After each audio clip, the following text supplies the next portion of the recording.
యేసుక్రీస్తు ప్రభువారు ఈ లోకానికి వచ్చి మనందరి కోసం శిలువలో ప్రాణం పెట్టారు. నశించిపోతున్న వారిని వెతికి రక్షించడానికి యేసుక్రీస్తు ప్రభువు ఈ లోకానికి వచ్చారు. తర్వాత మూడో విషయం ఏంటంటే అపవాది క్రియలను లయపరుచుటకు యేసుక్రీస్తు ప్రభువారు ఈ లోకానికి వచ్చారు. అపవాది క్రియలో ఏవైతే ఉన్నాయో, ఒక వ్యక్తిని ఏ విధంగా భ్రమపెట్టి, ఏ విధంగా భయపెట్టి, ప్రతి ఒక్కరిని కూడా ఆలోచన అనేది సరిగా లేకుండా ఇవన్నీ కూడా అపవాది తంత్రాలండి.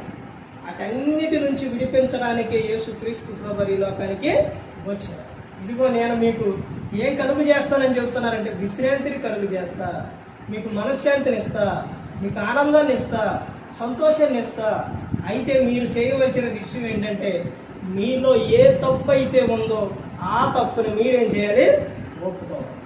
యేసుక్రీస్తు ప్రభువు దగ్గరకు ఎంతో మంది రోగులని, దెయ్యం పట్టిన వారిని, వీళ్ళందరినీ మొత్తాన్ని తీసుకొస్తారండి.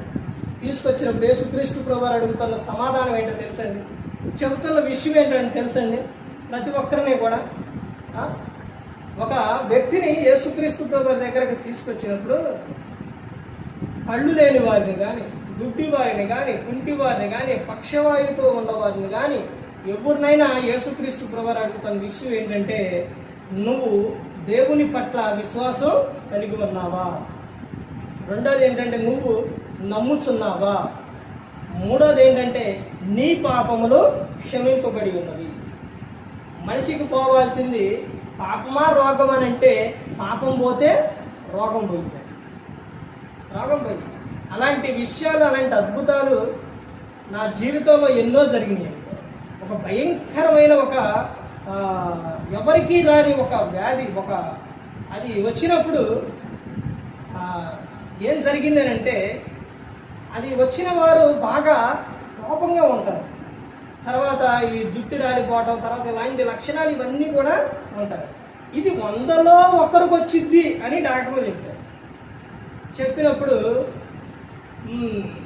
తర్వాత అందరూ కూడా ఇది ఇలా రావడానికి కారణం అసలు ఎందుకని ఇలా వచ్చింది, చాలా విషయాలు జరిగినాయి.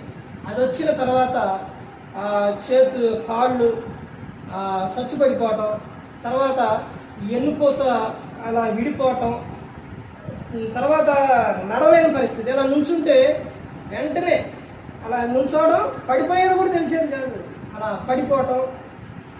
దానితో పాటే హైపర్ థైరాయిడ్, దానివల్ల ఇవన్నీ కూడా చాలా ప్రాబ్లం అనేది వచ్చేసి అలా వచ్చిన తర్వాత దేవుని కృప ద్వారా దేవుడు ఆయన పిలవటం, తర్వాత ఆయనలోకి వచ్చిన తర్వాత ఇవన్నీ కూడా సరైపోయింది. కాళ్ళు అవి సరైపోయింది, ఎన్నిపోసది సరైపోయింది. తర్వాత ఉన్నది ఏంటంటే హైపర్ థైరాయిడ్. ఇది వచ్చిన వారు కోపం ఎక్కువగా ఉంటారు. డాక్టర్ చెప్పిన సమాధానం ఏంటంటే జుట్టు రాలిపోతుంది, గడ్డం ఊడిపోతుంది, ఇవన్నీ కూడా ఏది ఉండదో అవన్నీ కూడా చెప్పారు. చెప్పిన తర్వాత హాస్పిటల్కి వెళ్ళి టెస్ట్ చేసిన తర్వాత అక్కడ ట్యాబ్లెట్స్ ఇచ్చారు. దానికి పెరుగును, గల్లులుప్పు తినమన్నారు. ఆ తర్వాత మరలా కొన్ని రోజుల తర్వాత నేను ఆ ట్యాబ్లెట్లు అనేది మళ్ళీ వెళ్ళకపోయేసరికి మరలా ఇది ఎక్కువైపోతుందని మరలా వెళ్ళి టెస్ట్ చేయించుకోకుండా, టెస్ట్కి చాలా ఖర్చు అయ్యేది. టెస్ట్ చేయకుండా ఇది తెచ్చుకున్నప్పుడు ఇది తక్కువలో ఉన్నప్పుడు ఆ పవర్ ఎక్కువ అయ్యేది, మళ్ళీ కళ్ళు తిరగటం ఇలాంటి జరిగేది.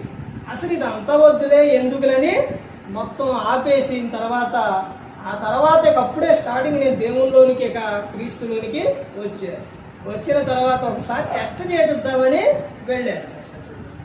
వెళ్ళిన తర్వాత ఆయన పట్ల విశ్వాసము, ఆయన పట్ల మనం కలిగి ఉన్న విధానం కలిగి ఉంటే ఉండే అద్భుతం ఎలాంటి జరుగుతుంది అని అంటే ఈ విధంగా జరుగుతుందండి. అక్కడికి వెళ్ళిన తర్వాత నేను సేవడు ఫోన్ చేస్తే అతను చెప్పిన విషయం ఏంటంటే అసలు నువ్వు ఎందుకు వెళ్ళావు, నీకు ఏది కూడా ఉండదు అని చెప్పి. ఆ తర్వాత రిపోర్ట్ వచ్చిన తర్వాత విజయవాడ పూర్ణ గారు, పూర్ణచంద్రరావు గారు హాస్పిటల్, అది మొత్తానికి విజయవాడకే ఫేమస్. షుగర్, థైరాయిడ్ హాస్పిటల్ అనేది చాలా ఫేమస్. అక్కడికే ఎవరైనా ఎక్కువ అక్కడికే వెళుతుంటారు. ఆ తర్వాత రిపోర్ట్ చూసి ఆయన షాక్ అయిపోయాడు.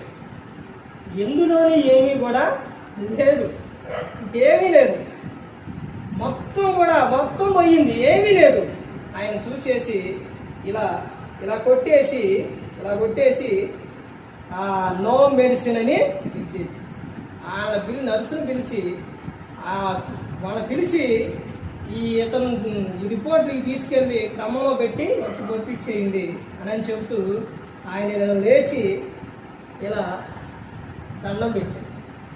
ఇది ఎలా సాధ్యం, ఇది ఎట్ట జరిగింది అసలు, ఇది ట్యాబ్లెట్ వాడతావా అని అడిగాను. ట్యాబ్లెట్ వాడట్లేదండి అని.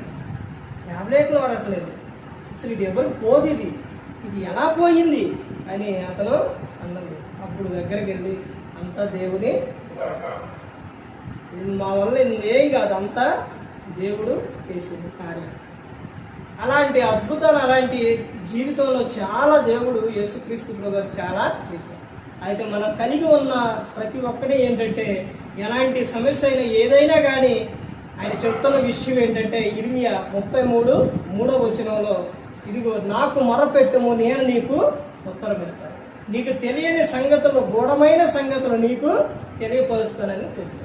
అపోస్తలుడైన పౌలు గారు ఫిలిప్పీయులకు రాసిన పత్రిక 4వ అధ్యాయం 4వ వచనం నుంచి అక్కడ చెబుతారు, ఎల్లప్పుడూ ప్రభువునందు ఆనందించండి.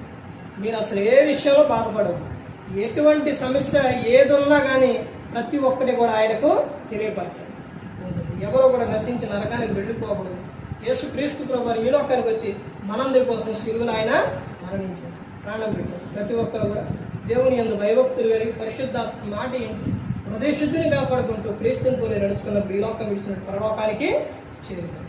మరి ఈ విధంగా నిలబెట్టి మాట్లాడించిన తండ్రి అనే దేవునికి కృతజ్ఞతాస్తుతులు చెల్లిస్తూ ఇంతవరకు శ్రద్ధగా ఉన్న మీకు ప్రభు పేట హృదయపూర్వకంగా చెల్లిస్తూ మాట అందరికీ వందనాలు.